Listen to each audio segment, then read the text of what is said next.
two things about clean water. First is, if you don't have access to clean water, we know children get more of these diarrheal episodes, and it actually affects their gut function. We still don't even know all the science of what happens to their gut, but we know they can't take the nutrition then out of the food.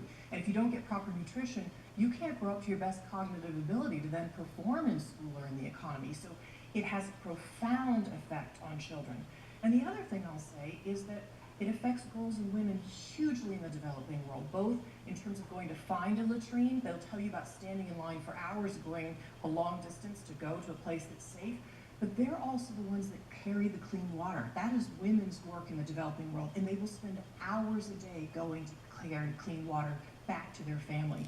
My daughter Jennifer and I spent some time on a farm actually in Tanzania last fall, and I could not believe when the wife of this couple, Anna and Sonari, described that she used to go 20 kilometers to get water. 20 kilometers, she'd have to go twice a week. And she said finally, when their first son was born, she had chosen this marriage. She got to choose the marriage. Her husband, Sonari, came home one day and she packed her bag. She was going to leave. And he was distraught. He said, "Why are you going to leave?" And she said, "There's no water. You've brought me to a farm with no water. My relatives didn't live in this kind of environment." And he said, "What could I do to help?" And she said, "Go collect the water." And when he did and went the 20 kilometers and realized what it took, he finally realized he had to take a bicycle to do it.